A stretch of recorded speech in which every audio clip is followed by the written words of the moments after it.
Well, I'm here in London in a friend's kitchen, and I'm here with the Morgan Greer Tarot in a tin, ladies and gentlemen. And I just want to say it's amazing how difficult it is to make a video when you've travelled without your selfie stick, your YouTube clamp.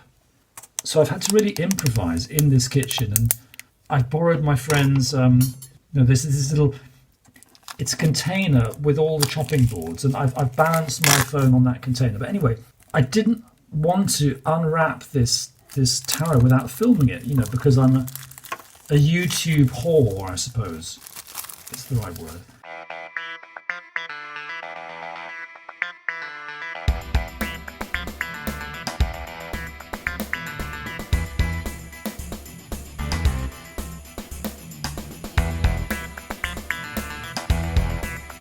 And I'm excited because I like the Morgan Greer, and I like bridge-sized tarots. And this is a bridge-sized tarot. In other words, a little bit smaller than normal.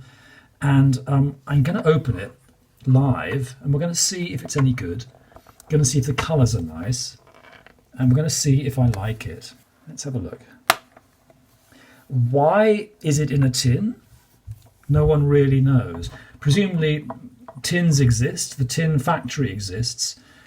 Tarots exist, tarot manufacturers exist, and presumably one day the two met at a cocktail party and the idea of tarot in a tin was born. And ever since then, there have been tarots in tins, and the world has been a jollier place for it, clearly. So this is very exciting, the Morgan Greer Tarot. Morgan Greer is a tarot from the old days, late 70s, I think, or early 80s, probably 79, something like that. I'm very casual with my research these days, aren't I? In the old days, I would have looked it up before daring to make a YouTube video. But it's the era of moustaches, ladies and gentlemen. The era of moustaches and disco music. So, late 70s, one could confidently say. And there's the main US game system version of this tarot. The reprint is not amazing. It's a bit dark. So let's see what these are like. I had heard that they're slightly lighter than the full-size reprint going around, slightly brighter. And I think that's true. They're rather good, aren't they? These are rather good colours. I mean, they're being lit at the moment by a bright kitchen worktop neon light, but look at that. The hairy-arsed man on the lover's card is there in all his splendour, and it's really all quite clear, isn't it? Which is what you want when you're enjoying that card. So, jolly good show, tarot in a tin, and more to the point, ladies and gentlemen, look. It fits in my hand, and when you've been reading for tarot as long as I have, which is like since dinosaurs roamed the earth, I've been reading tarot since then, you begin to see things in perspective, and you don't necessarily want tarot cards to be big. When you start out, you're excited that tarot cards are bigger than playing cards because it makes them feel more important. But after a long time, that's good. The blacks on the death card, they're quite crisp.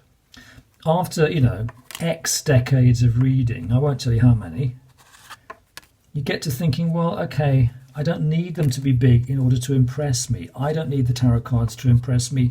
I already am impressed. I know they work. It's incredible. They don't need to sell themselves to me.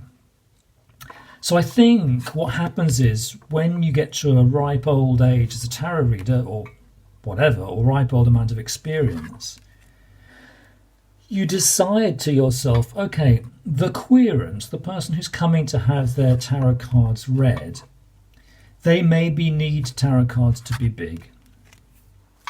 Okay, because they need to be able to really see all the details. They need to be kind of blasted by this wonderful visual feast of symbolism and illustration and so forth that tarot is. and they need the big cards to put them into that dream state. But you, as an experienced reader, maybe don't need it so much. So when I started my tarot, my turbo tarot period, when I started my YouTube show, I was reviewing decks, and I was buying more tarot decks, and I was merrily buying, full-size decks, which are great, and some of them I like, some of them I've kept, some of them I have sold on, some of them I hated so much I immediately took them straight into the charity shop, mentioning no names. But I noticed that I hadn't really got very many bridge-sized decks, and when I want to read for myself, I want a bridge-sized deck. And I only have a couple. And so, I mean, I don't want a mini deck, I don't want a micro deck, I want a bridge size, a playing card size deck. And here it is, and yeah, I think it's really nice. There are a few decks that on the market that are always small, that are by their design small. There's the Robin Attor deck, which I think is out of print, but which is probably going to come back into print. And there's a sweet thing called the African deck, not the African American deck, which I'm not crazy about, but the African deck, the African deck, is very nice. And so, both those decks, they're a bit square, and they're both a bit small. And I actually think they would be a nice addition to one's arsenal, if I may use that word. Marvellous, fruity word there. Swords. So this is turning into a bit of a flip through, isn't it? So hopefully, when people realise this is a flip through, it'll be viewed by millions.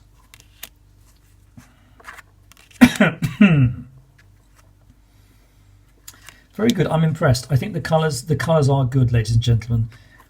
I mean, this lighting makes them look even better than they are. But they are good. They are good. I think maybe the manufacturers noticed that in the full-size reprint the colours were dark, and they just tweaked a knob, didn't they? It was as easy as that. They went to the computer, they tweaked the knob marked brightness, tweaked it up 1 point, and that was the result. Lovely, bright cards. So, highly recommended. The lady in Watkins Books, where I bought these, said, "Oh, this pack's awfully rare. It's awfully rare. It's awfully difficult to get hold of," which is an odd thing to say because it's a current deck. It's not out of print. But when I pressed her on the subject, I think what she was saying is it's awfully popular. It's a good size. It's a nice reprint. It's a great classic deck with, men with moustaches and sometimes no trousers on. And so, of course, it's popular. What's not to like? And I think it's selling so like hotcakes that they can't get enough into the shops before it sells out again. So basically, there is as they say in England, a supply chain problem for this deck. So if you see it in a shop, hoover it up. Ladies and gentlemen, the Morgan Greer Tarot in a Tin, highly recommended by your trusty Robert Farrar's Tea and Tarot. Bye now.